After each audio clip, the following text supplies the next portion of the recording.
Bertemu lagi anakku ya. Hari ini kita belajar masih pada KD suhu dan kalor ya. Khusus hari ini kita belajar tentang kalor. Kalor itu adalah bentuk energi yang berpindah dari benda yang suhunya tinggi ke benda yang suhunya rendah ketika kedua benda itu bersentuhan. Nah, contohnya misalkan kalian dalam gelas ya mengaduk minuman panas, mengaduk dengan sendok ya, sendok stainless itu. Kan lama-lama sendok itu akan panas. Kenapa? Karena terjadi perpindahan energi dari air ke sendok yang suhunya lebih rendah ya. Itu pengertian dari kalor. Bagaimana pengaruh kalor terhadap suhu zat? Nah, jika suatu zat itu menyerap kalor, maka suhunya akan naik. Dan jika suatu zat itu melepas kalor, maka suhunya akan turun. Satuan kalor menurut sistem internasional ya adalah joule. Sama dengan satuan energi, karena kan tadi arti kalor itu perpindahan bentuk energi ya, dari yang suhu tinggi ke suhu yang rendah. Nah, satuan kalor yang lain yang sering juga digunakan adalah kalori. Nah, ini bisa dikonversi antara joule ke kalori atau kalori ke joule. Kalau yang diketahui itu kalori, terus kita mau mengubah ke joule, maka kita kalikan di sini, nih ya. Nah, ini ya kalau Puri bisa jelaskan ini 1 kalori itu 4,2 joule. Sedangkan 1 joule itu sama dengan 0,24 kalori. Nah, ini untuk bahan masukan buat kalian apabila terjadi bentuk-bentuk atau satuan yang diminta itu tentukan berapa kalornya dalam bentuk joule, tentukan kalornya dalam bentuk kalori. Nah, kalian bisa seperti itu ya. Ini sama dengan konversi satuan panjang ya, meter, kilometer, sama seperti itu. Ada alat namanya kalorimeter, namanya saja kalorimeter. Berarti alat ini untuk mengukur kalor jenis suatu zat atau mengukur berapa jumlah kalor yang terlibat dalam suatu proses perubahan atau suatu proses reaksi kimia. Ini yang sebelah kiri tangan kanan kita kalau kita memandangi PPT ini ya, ini adalah yang manual, sedangkan yang sebelah kanan ini adalah yang digital ya, itu lebih mudah, jadi langsung zatnya ya langsung muncul angka yang di sini, sedangkan yang ini secara manual. Besarnya kalor dalam kurung Q ya, Q ini anak ya, Q besar yang diperlukan atau dilepas, jadi yang dibutuhkan atau yang dilepas ya oleh suatu benda itu tergantung pada 3 faktor. Massa benda, jenis benda ini atau kalor jenis.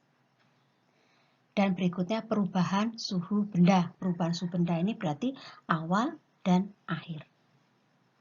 Sehingga dirumuskan Q sama dengan M kali C kali delta T. Ya, di mana kalor itu dilambangkan dengan Q, ya, kalor yang dibutuhkan atau dilepas satuannya joule. M itu massa benda satuannya kilogram. C kalor jenis satuannya joule per kilogram. Kemudian delta T ini adalah perubahan suhu satuannya Celsius ya, meskipun satuan internasional itu adalah Kelvin ya, tapi yang sering dipakai adalah Celsius. Kalau ada yang bertanya, Bu, bagaimana jika yang diketahui itu suhunya adalah Fahrenheit atau Reaumur atau Kelvin itu sendiri? Ya, kita ubah ke Celsius ya, dikonversi seperti pada pertemuan kita saat membahas konversi suhu. Ya. Ini adalah rumusan untuk mencari kalor dari suatu benda. Beri langsung ke contoh soal ya. Berapa kalor yang diperlukan untuk memanaskan 2 kg besi yang kalor jenisnya adalah 450 joule per kilogram derajat Celcius dari suhu 15 derajat Celcius sampai 100 derajat Celcius. Kita tuliskan dulu ya yang diketahui ya, yang diketahui. M ini ya, massa 2 kilo berarti M 2 kilo. Kalor jenis tadi lambangnya apa? C ya, kita tuliskan. Dari suhu 15 ke 100 berarti T1 itu 15, T2 100. Ditanya Q. kita jawab, langsung kita masukkan rumusnya ya. Q sama dengan M kali C kali delta T. Kita masukkan angkanya 2 kali 460. Jangan lupa delta T, T2 dikurangi T1. Ya, itu. Sehingga hasilnya 920 kali 85, hasilnya 78.200 Joule. Ya, ini kalor yang diperlukan untuk memanaskan besi. Tadi kita menyinggung masalah kalor jenis ya, yang menunjukkan jenis zatnya. Kalor jenis itu banyaknya kalor yang diperlukan untuk menaikkan suhu 1 kg zat sebesar 1 derajat Celcius atau 1 Kelvin. Persamaannya ini diperoleh dari mana, Bu? Dari yang tadi itu, yang tadi kita buat itu tadi ya. Q sama dengan M kali C kali delta T. Jadi kalau ini C kecil, C-nya C kecil ya. Ini menjadi Q per M kali delta T.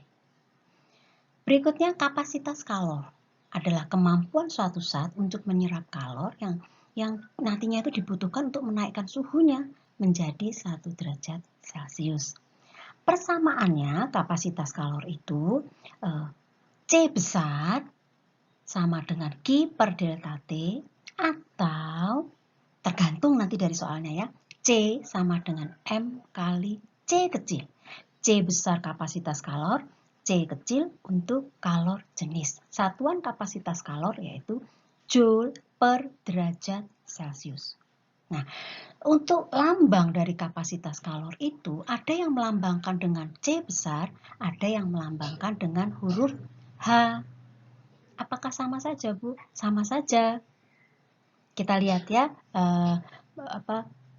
pandangan lain, contoh yang lain. Nah, ini ya.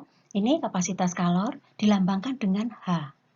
Nah, kalau Bure, kalau ada yang tanya, Bu saya pakai yang mana? Kalau Bure mending pakai yang H saja. Kenapa? Karena supaya nggak terbalik antara C kecil dengan C besar. Belum lagi kalau nanti nulisnya pakai tangan, ya, pakai nulis manual begini. Mana yang kapasitas kalor, mana yang kalor jenis. Nah, ya, lebih baik memakai lambang kapasitas kalor kita pakai yang H. Tapi kalau kalian enggak Bu, saya pakai C aja boleh, tapi jangan lupa kapasitas kalor itu C besar. Kalor jenis C kecil. Ya. Jadi lambang dari kapasitas kalor ini, rumus kapasitas kalor sama seperti tadi. Ini ya, bisa begini, bisa juga gini. Nah, ya, gitu. Ini adalah kapasitas kalor. Beri langsung ke contoh soal ya untuk kapasitas kalor. Ini soalnya. Untuk menaikkan suhu air sebesar 50 derajat Celcius diperlukan 16.000 Joule. Berapa kapasitas kalornya? Nah, sekarang yang diketahui itu adalah, ini kalau Buri bisa tunjukkan, yang diketahui itu adalah ini ya, delta T. Perubahannya itu 50 derajat. Kemudian Q-nya 16.000 Joule. Berarti ditanya H, kita pakai rumus yang mana? Kan ada dua tadi ya. Karena sesuai dengan yang diketahui, maka kita pakai rumus yang ini. H sama dengan Q per delta T. Kita masukkan semua angkanya, terus dihitung jumlahnya. Udah ya? Contoh kedua. Sebatang besi masanya 20 kg. Aduh maaf ini Buri, harusnya massa itu double S ya. Massa Buri, kalau ini tangannya salah ketik. Jika kalor jenisnya 460 dan seterusnya, berapa kapasitas kalornya? Nah, ini yang diketahui M20. C 460, ditanya H. Karena yang diketahui M dan C, ya kita jangan pakai rumus yang Q per delta T tadi. Kita pakai rumus yang ini. H sama dengan M kali C. Masukkan angka yang diketahui, kemudian dihitung. Berapa hasil kapasitas kalornya? Gitu ya nak ya, cara mencari kapasitas kalor ya. Semoga bisa dimengerti dan Budi yakin pasti bisa. Kita hari ini sudah belajar tentang bagaimana mencari kalor dan kapasitas kalor. Budi juga sudah memberikan contoh latihannya. Nah, supaya kalian juga bisa ya menyelesaikan soal. Nah, kita harus berlatih soal ya. Jangan bosan-bosan berlatih soal supaya kita semakin mendalami materi tersebut ya. Nah, ini ada 4 soal ya. Ada 4 soal, silahkan nanti kalian baca ya, ada 4 soal. Kemudian ini kerjakan di buku catatan IPA, kemudian difoto, lalu kirim melalui classroom yang sudah Buri siapkan.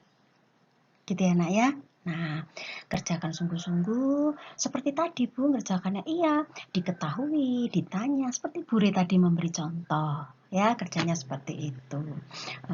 Apabila ada yang mau ditanyakan, seperti yang sebelum-sebelumnya, silahkan ya. Mau diskusi dengan temannya jarak jauh, boleh, Bu Re tidak melarang. Ya, itu lebih baik. Jadi kalian betul-betul saling memahami satu dengan yang lain. Ya, yang penting berdiskusi, saling tukar pendapat, tukar pikiran, bukan menyontoh, ya, bukan nyontek, bukan menyalin hasil jawaban teman, ya, itu. Kalau sudah sama temannya nggak bisa, mentok nggak bisa, atau ada yang ragu-ragu, boleh langsung hubungi Bu Re seperti biasanya, ya. Begitu ya anak-anakku, pembelajaran kita hari ini. Selamat belajar, semoga apa yang kita pelajari hari ini bisa kalian pahami dengan baik, bisa dimengerti dengan baik. Ya, terima kasih. Jangan lupa soalnya dikerjakan untuk latihan kalian. Ya, jangan lupa juga, Bu Re ingatkan lagi, latihan yang kalian kumpul-kumpulkan itu sekaligus menjadi nilai portofolio dan tugas. Ya, untuk KD yang kita pelajari. Gitu ya, Nak ya. Nah, terima kasih. Selamat belajar semuanya.